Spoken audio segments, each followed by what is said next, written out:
Welcome to divine world of education. आप लोग ये सोच रहे होंगे कि तनुजा मैम इतने टाइम पीरियड बाद कम बैक हुआ है उनका। Actually students, I was busy in some important work, but regarding your half yearly examination मुझे ऐसी ज़रूरत महसूस हुई, बच्चों की क्वेरीज आ रही थी मेरे पास कि मैम एक पोयम है वॉइस ऑफ द रेन, वो हम लोगों को क्लियर नहीं हो रही। तो considering your half yearly examination I thought कि क्यों ना एक वीडियो अपलोड की जाए आप लोगों के लिए, जिससे आपको हाफ ईयरली में हेल्प मिल जाए। So apart from my busy schedule, I decided to upload a video for you people, children. So today the poem which I am going to teach is The Voice of Rain, written by the poet is Walt Whitman. Walt Whitman, इस poem में क्या describe किया गया है? ये एक poem है rain की, बारिश की बूंदें, बारिश की जो साइकिल है, रेन की जो साइकिल है, दैट इज वाटर साइकिल, जिससे कि सब आप लोग फेमिलियर हैं। पहले जितनी भी वाटर बॉडीज है हमारे अर्थ पर, be either in the form of lake, pond, stream में, हिंदी में समझा देती हूँ चलिए आप लोगों को, क्योंकि ताकि हर बच्चे को हर चीज क्रिस्टल क्लियर हो जाए। तो रेन जो हमारी वाटर बॉडीज है अर्थ पे, वाटर हमें किस फॉर्म में मिलता है? River, lake, pond, streams, ocean, ocean मतलब समुद्र वगैरह, सी, हर एक में वाटर बॉडीज प्रेजेंट है वाटर हमारा। फिर एवापोरेशन के थ्रू ये वाटर जो है कंडेंस हो जाता है बादल के फॉर्म में, क्लाउड बन जाता है। क्लाउड के बाद जब ये प्रेसिपिटेट होता है तो रेन के फॉर्म में, बारिश के फॉर्म में वाटर ड्रॉपलेट्स हमारे अर्थ पे वापस आकर गिरती है। So this is how the whole water cycle continues on the earth. इस पूरी पोएम में जो डिस्क्रिप्शन दिया हुआ है आप लोगों का, that is all about rain. तो इस पोएम में ये जो पोइट है वो रेन की पूरी कहानी बता रहे हैं कि कैसे उसकी साइकिल कंटिन्यू होती है और वो अपने आप में अपने बारे में क्या बता रही है रेन। तो फर्स्ट जो लाइन है हमारी, एंड हु आर दाउ, ये पुरानी इंग्लिश है स्टूडेंट्स। हु आर दाउ मतलब हु आर दे, दाउ का मतलब है दे, हु आर दे। यहाँ ये जो लाइन है आपकी, ये पोइट डिस्क्राइब कर रहे हैं कि हु आर दाउ मतलब हु आर दे। ये रेन ड्रॉप्स क्या है? Said I to the soft falling shower, shower rain drops को शार से कंपेयर किया गया है कि जो रेन ड्रॉप्स है वो इतनी सॉफ्टली फॉल हो रही है हमारे अर्थ पे कि वो बिल्कुल एक शावर की तरह लग रही है। तो ये पहली लाइन किसकी? वो दो लोगों की वॉइस यहाँ पर डिफाइन की गई है बच्चों। Listen to each and every line in this poem, it is very important. दो लोगों की वॉइस यहाँ पर डिफाइन की गई है। पहली तो है रेन की और दूसरी वॉइस है हमारे सॉन्ग की, वो लास्ट स्टेंजा में डिफाइन किया गया। ये दो चीजें इंपॉर्टेंट है, क्वेश्चन आंसर्स में आएगा कि वॉइस किसकी वॉइस डिफाइन की गई है। वॉइस डिफाइन की गई है हमारी रेन की और वॉइस सॉन्ग की। इस पूरी पोएम को I will explain through my presentation in slides, children, don't worry, okay. अभी just go through a simple overview. And who are thou said the which stage tell, I am just reciting the poem, I will all explain in my presentation. So just only read along with me. Which stage to tell gave me, अब यहाँ से लेकर which stage, अब ये जो भी line है वो रेन ड्रॉप्स बता रही है। पूरा जो भी डिस्क्रिप्शन है ये रेन ड्रॉप्स अपने बारे में बता रही है, वो ये सब मैं अभी स्लाइड्स में आप लोगों को बताऊंगी। Which stage to tell give me the answer, here to translate, I am the poem of the earth, बता रही है said the voice of the rain, eternal, I will tell all these things, children, don't worry, you need not worry, each and every word I would like to explain with the picture. Eternal, impalpable, out of land and the bottomless sea. जो word से highlight में कर रही हूँ उनको mark कर लीजिए, क्योंकि स्लाइड्स में जब मैं समझाऊंगी तो आपको फिजिबल हो चीजें, आसानी हो समझने में कि मैंने उस पर क्या अंडरलाइन किया था। तो एक आप पेंसिल उठा लीजिए और just underline the bolded terms which I am underlining it, okay. Upward the heaven, heaven यहाँ किसको बोला गया? स्काई को, ओके। बस मैं भी रीडिंग लगा रही हूँ, बस एक रीडिंग लगा रही हूँ। वेरिस मतलब देन, वेगली मतलब क्लियर नहीं है, तो ये शब्द अंडरलाइन सिर्फ कर लीजिए। I will teach you all these terms, form all together. I descend, descend का मतलब गिरना, फॉल डाउन, ओके। अभी सिर्फ मार्क करिए, हाईलाइट करिए।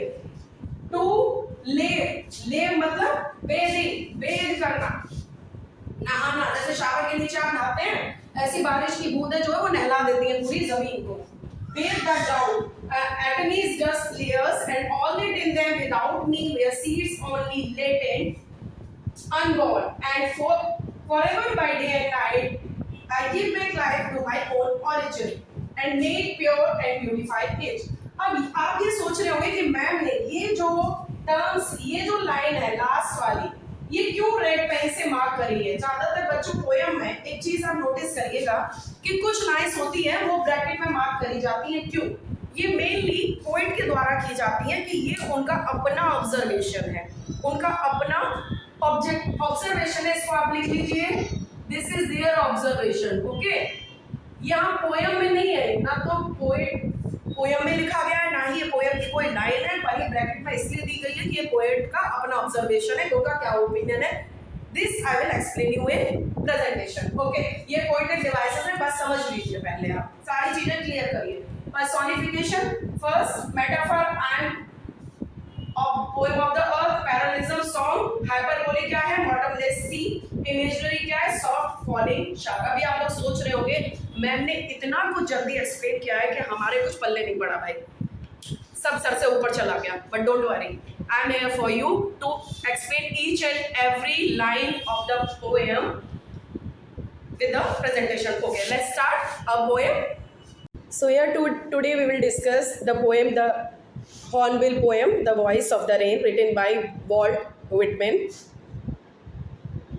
In this, the poet is describing about the raindrops which fall from the clouds by the process of water cycle, as I have explained in the class earlier in my lecture, that the water bodies which are present, जो water bodies present होती हैं हमारे अर्थ पे, चाहे वो ocean हो, land हो, सी हो, स्ट्रीम हो, whatever water bodies are present on the earth, that water evaporates and they condense in the form of the clouds, and after condensation the process is precipitation, that in the form of the water droplets they return back to the ground. यानी हिंदी में बता देती हूँ आप लोगों को कि water cycle के फॉर्म में जो जितनी भी वाटर बॉडीज़ हैं हमारी अर्थ पे, वो ये पोइट इसमें रेन ड्रॉप्स की कहानी बता रहे हैं कि रेन अपने बारे में क्या कह रही है।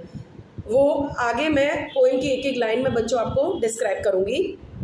यहाँ बता रहे हैं कि रेन अपने बारे में कैसे अपना डिस्क्रिप्शन कर रही है कि कैसे उसकी जर्नी कंप्लीट होती है, कैसे वो ज़मीन से ऊपर बादल बनकर जाती है, फिर प्रेसिपिटेशन के फॉर्म में, रेन के फॉर्म में गिरती है वापस उसी ज़मीन के अंदर और उसको नरिशमेंट देती है, हील अप करती है और प्लेजर, थ्रिल, एक्साइटमेंट और रिजुविनेट करती है। रिजुविनेट मतलब नया एक प्लेजर देती है एक अर्थ को, दोबारा से वापस उसी मिट्टी में मिल जाती है। तो उसकी चेंज ऑफ मैटर मतलब फॉर्म ऑफ मैटर चेंज होती है उसकी ड्रॉप की, पर वो ओरिजिनल मैटर उसका वही रहता है, रेन ड्रॉप वही रहती है।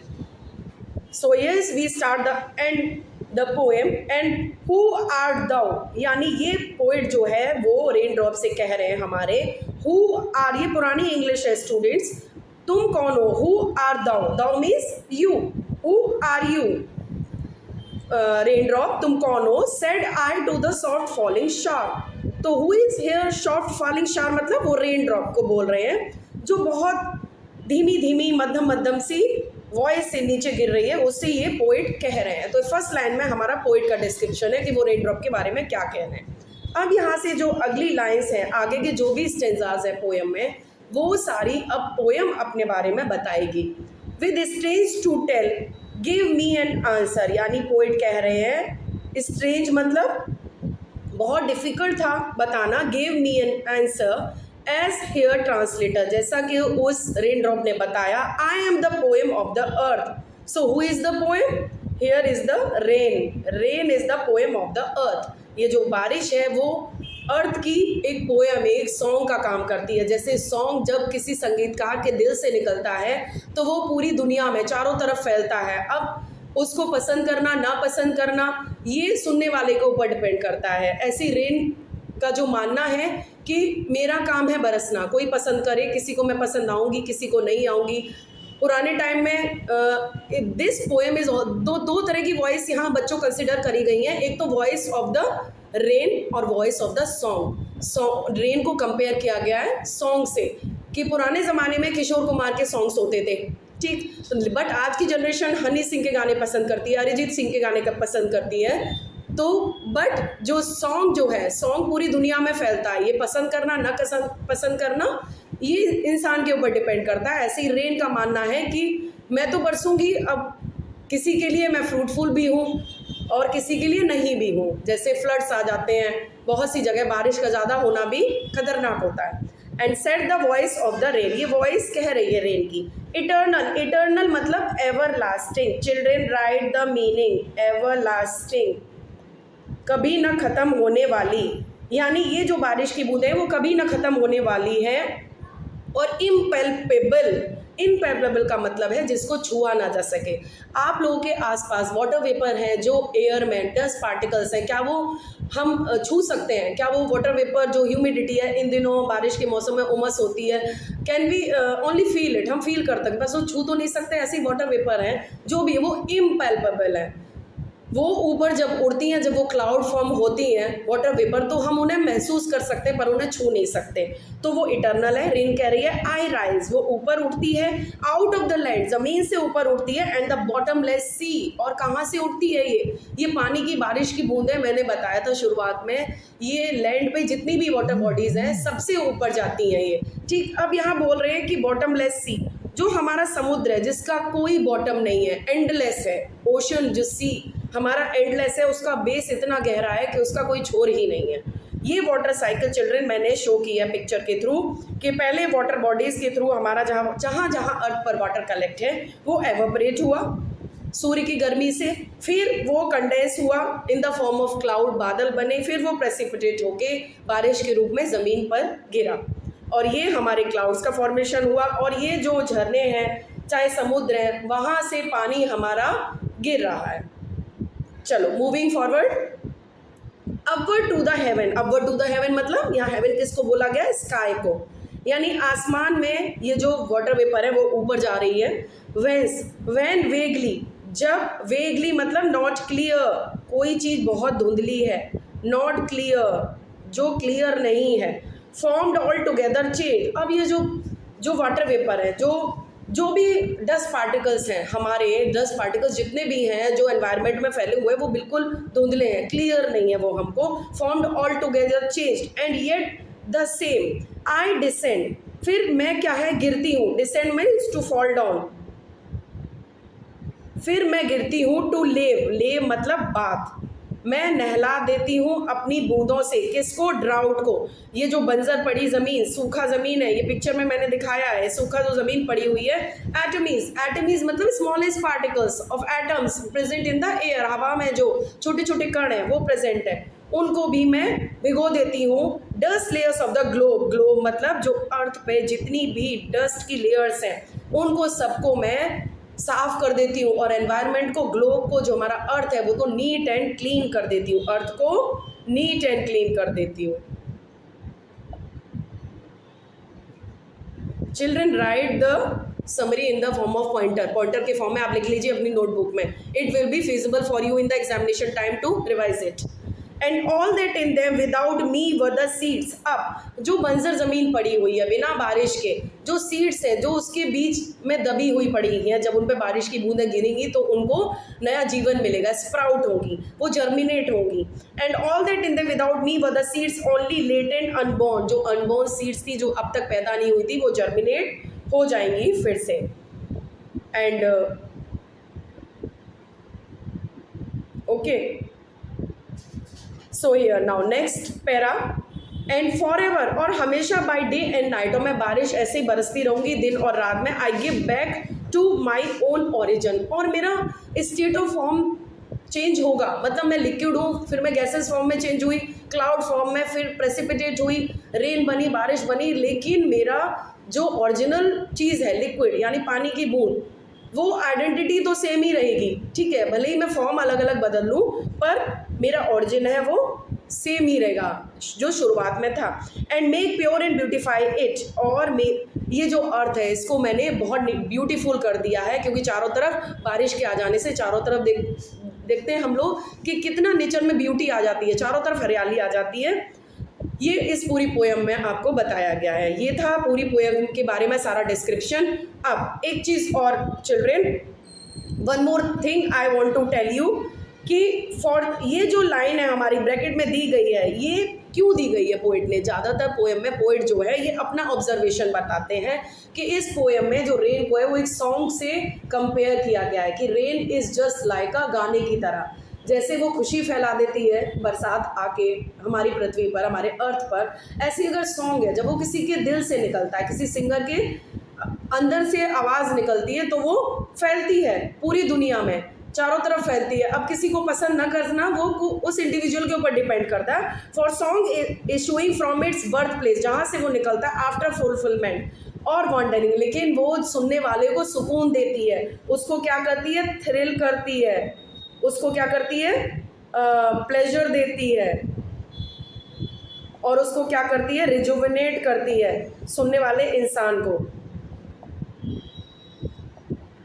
रेग्ड मतलब अब किसी को कोई चीज़ पसंद आए, क्लियर हो, रेग्ड का मतलब है बच्चों क्लियर या अनक्लियर, कोई चीज़ अनक्लियर है। ड्यूली विद लव रिटर्न्स, कोई भी गाना लॉन्च होता है सिंगर के पास, वो ऑडियंस में जाता है, ऑडियंस के बाद फिर क्या होता है, फिर उसको रिवार्ड मिलता है, अवार्ड मिलता है, और फिर वापस में वो जो प्यार है वो लौट के सिंगर के पास आ जाता है। Same likewise also the rain does in this poem, कि वो ऊपर जाती है फिर वापस लौट के अर्थ पर आती है। जैसे यहाँ पिक्चर में आपको देखा हुआ है कि गाना सुनने के बाद हम लोग बिल्कुल मुग्ध हो जाते हैं और हील अप करते हैं अपने मन को, ऐसे ही ये जो रेन है वो नरिश करती है हमारे अर्थ को, जस्ट लाइक म्यूजिक। तो यहाँ पर ये what it is given, it is a parallelism. यहाँ पर इन दो लाइन में बच्चों पैरेललिज्म भी एक वो है, I mean that is also poetic device, parallel है, song and rain are parallel together, okay. तो ये चीज़ आप लोग नोट करिएगा। Now we come to the word meaning of the poem. Impalpable, just I have told you earlier, something that can not be touch. Lave मतलब bathing करना, wash करना, जो बारिश गिरती है वो अपने साथ डस्ट पार्टिकल्स है, जो धूल के कण है उनको वॉश आउट कर देती है। एटमीज मतलब जो टाइनी टाइनी पार्टिकल्स है। लेटेंट मतलब जो हिडन, जो छुपे हुए हैं। Okay, one more thing, I want to explain the poetic devices now, children. So let me explain the poetic devices on the board. Here we explain the poetic devices. In the first line I have explained that give me an answer. Give me an answer यानी जो raindrop है उसने answer दिया है, that this person personify किया है। अब इंसान लोग आंसर देते हैं, नॉन लिविंग थिंग तो आंसर देगी नहीं, तो raindrop give me an answer, ये हुआ हमारा पर्सोनिफिकेशन। तो इस पोएम में जो फर्स्ट हमारी लाइन है ये हमारा पर्सोनिफिकेशन है, give me an answer. Clear? Now next is a poetic device, that is your metaphor. Metaphor पर अब आ जाइए। मेटाफर क्या है यहाँ पे, आई am the poem of the अर्थ, यानी यहाँ पर word I am the poem of the earth, ये इतनी जो लाइन है आपकी ये मेटाफर है। मेटाफर का मतलब है कि अगर हम किसी चीज को कंपेयर करते हैं कि अर्थ की वो क्या है, as a song, as a music compare किया गया है। एज और लाइक वर्ड का यूज नहीं किया, अगर एज और लाइक होता तो वो सिमिली होता। तो इसलिए ये जो लाइन है आई am the poem of the earth, this is your next poetic device, that is metaphor. Clear?